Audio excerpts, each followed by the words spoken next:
যদি এমন হতো ডার্ক সার্কেল আমাদের লাইফ থেকে একদম চলে গেছে, তো তাহলে আমরা কত হ্যাপি হতাম, তাই না? কিন্তু সেটা কি করে সম্ভব? হ্যাঁ, তো তার জন্য আজকে আমি তোমাদের সাথে কয়েকটা আই মাস্ক শেয়ার করছি। So hi guys, welcome to my channel. আমি সুমিতা সরকার। তো আজকে আমি তোমাদের সাথে শেয়ার করছি ডার্ক সার্কেল থেকে মুক্তি পাওয়ার কয়েকটা আই মাস্ক। সো এই আই মাস্কগুলো তোমাদের আই থিঙ্ক হেল্পফুল হবে। আর প্রতি সপ্তাহে নতুন নতুন ভিডিও পেতে আমার চ্যানেলটাকে অবশ্যই সাবস্ক্রাইব করে রাখবে। সো আজকে আমি যেই আই মাস্কগুলো তোমাদের সাথে শেয়ার করব সেগুলো দেখে নাও। So let's get started. একদম প্রথমে আমি যেই আই মাস্কটা বানাবো এর জন্য আমার লাগবে একটা আলু। আর এই আলুটাকে আমি খুব ভালো করে ক্লিন করে এর অর্ধেকটা আমি গ্রেটার দিয়ে গ্রেট করে জুস বের করে নিয়েছি। আর আলু কিন্তু আমাদের স্কিনে কোলাজেন উৎপাদন বাড়িয়ে দেয়, যার কারণে চোখের চারপাশের যেই কালো ভাব বা ডার্ক সার্কেল, তারপর রিঙ্কেল, পাফিনেস এগুলো রিমুভ করতে অনেক হেল্প করে। তারপরে নিয়ে নিচ্ছি ১ চামচ শসার জুস। আর শসাতে রয়েছে প্রচুর পরিমাণ অ্যান্টিঅক্সিডেন্ট এবং ভিটামিন সি এবং ভিটামিন কে, যা ডার্ক সার্কেল রিমুভ করতে অনেক হেল্প করে। তারপর নিয়ে নিচ্ছি হাফ চামচের মতো মধু। আর মধু আমাদের ডার্ক সার্কেল রিমুভ করতে ম্যাজিকের মতো কাজ করে, কারণ মধুতে রয়েছে অ্যান্টিঅক্সিডেন্ট প্রপার্টিজ এবং অ্যান্টি ইনফ্লেমেটরি। তারপর মধু আমাদের স্কিনের ডেড সেলকে রিগ্রোথ করতে হেল্প করে, যার ফলে ডার্ক সার্কেল রিমুভ করতে বিশেষ ভূমিকা রাখে। আর সেই সাথে চোখের চারপাশে যদি রিঙ্কেল থাকে তা রিমুভ করে দেয়। তারপর এই ৩টে ইনগ্রিডিয়েন্টকে খুব ভালো করে মিক্স করে নেব। তারপর আমার ফেসটাকে ক্লিন করে এই কটন বলের সাহায্যে আমার চোখের চারপাশে অ্যাপ্লাই করে নিচ্ছি। আর অ্যাপ্লাই করার পরে এটা আমি ১৫ থেকে ২০ মিনিটের মতো রাখবো। দেন আমি ওয়াশ করে আসব। সেকেন্ড যেই আই মাস্কটা বানাবো, তো এটার জন্য আমি একটা বাটিতে ৪ টেবিল চামচের মতো জল নিয়েছি। আর এর মধ্যে নিয়েছি ইনস্ট্যান্ট ১ চামচ কফি। আর কফিতে আছে ক্যাফেইন, যা ডার্ক সার্কেল এবং রিঙ্কেল রিমুভ করতে খুব ভালো কাজ করে। এর মধ্যে আমি হাফ চামচের মতো মধু নিয়ে নিচ্ছি।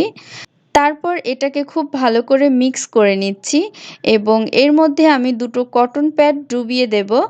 আর এটাকে আমি আধ ঘন্টার জন্য ফ্রিজে রেখে দেব। তারপর ফ্রিজ থেকে বের করে অ্যাপ্লাই করব। তো ফ্রিজ থেকে আমি এটাকে বের করে নিয়েছি। এখন আমি অ্যাপ্লাই করে নেব। আর যদিও এটা ভীষণ ফানি লাগছে, কিন্তু ট্রাস্ট মি, এটা যখন ফ্রিজ থেকে বের করে অ্যাপ্লাই করবে, এতটা রিল্যাক্স ফিল হবে, অ্যাপ্লাই না করলে বুঝতে পারবে না। তারপর আমি ২০ মিনিট রেখে ওয়াশ করে নিয়েছি। থার্ড আমি বানাচ্ছি একটা আই ক্রিম। তো এটা বানাতে আমার লাগবে ১ চামচ অ্যালোভেরা জেল। অ্যালোভেরা জেল কিন্তু স্কিনকে ময়শ্চারাইজ করে এবং রিঙ্কেল রিডিউস করে এবং ডার্ক সার্কেল রিমুভ করতে হেল্প করে। তারপর আমি নিয়ে নেব একটা ভিটামিন ই ক্যাপ। আর এর ভেতর থেকে আমি অয়েলটাকে বের করে নিচ্ছি। আর ভিটামিন ই কিন্তু ডার্ক সার্কেল রিমুভের জন্য খুব ভালো কাজ করে। তারপর আমি নিয়ে নিচ্ছি ২-৩ ড্রপ সুইট আমন্ড অয়েল। আর আমন্ড অয়েল কিন্তু ডার্ক সার্কেল রিমুভ করতে ম্যাজিকের মতো কাজ করে।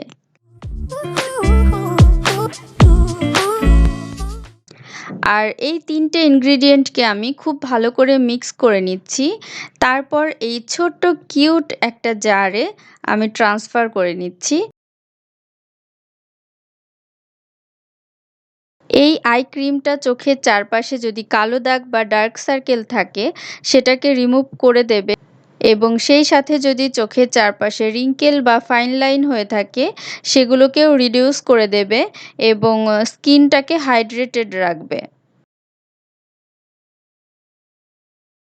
আর এটাকে আমি ফ্রিজে ৫-৬ দিন রেখে ইউজ করতে পারবো।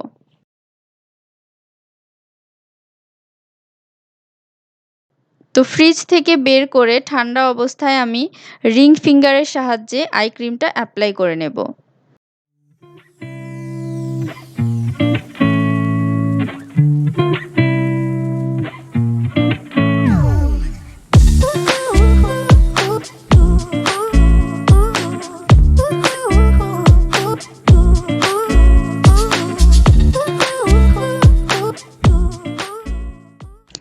আর এটা কিন্তু ওভারনাইট ইউজ করার জন্য, মানে রাতে ঘুমানোর আগে লাগাবে, ঘুমিয়ে যাবে, দেন সকালে উঠে ওয়াশ করে নেবে। আর এই প্রত্যেকটা আই মাস্ক কিন্তু ডার্ক সার্কেল রিমুভের জন্য এবং রিঙ্কেল রিমুভের জন্য খুবই ভালো। আর সব থেকে বড় কথা, এগুলো প্রত্যেকটা ন্যাচারাল ইনগ্রিডিয়েন্ট, কোনো হার্মফুল কিছুই নেই। আর ডার্ক সার্কেল কমানোর জন্য কিন্তু শুধুমাত্র আই ক্রিম বা আই মাস্ক লাগালেই হয় না, এর সাথে প্রপারলি ঘুম, প্রপারলি জল খাওয়া এবং হেলদি ফুড, মানে হেলদি লাইফস্টাইলটা অনেক ইম্পর্টেন্ট। 50% কিন্তু হেলদি লাইফস্টাইলের উপর নির্ভর করে এবং 50% কিন্তু আই ক্রিম বা আই মাস্ক এগুলোর উপরে নির্ভর করে। আর আমার নিজেরও কিন্তু ডার্ক সার্কেল আছে। সো এটার মেইন কারণ হচ্ছে আমি অনেক লেট করে ঘুমাই, আর কিছু করার নেই, এটা আমার বদ অভ্যাস। আই হোপ তোমাদের এই ভিডিওটা ভালো লেগেছে এবং হেল্পফুল মনে হয়েছে। যদি ভালো লেগে থাকে এবং হেল্পফুল মনে হয়ে থাকে, তাহলে অবশ্যই অবশ্যই কি করতে হবে, লাইক করতে হবে এবং সাবস্ক্রাইব করে দিও। সো আজকের মতো ভিডিও আমি এখানেই শেষ করছি। দেখা হবে খুব শীঘ্রই নতুন ভিডিও নিয়ে। ততদিন পর্যন্ত বাই গাইস।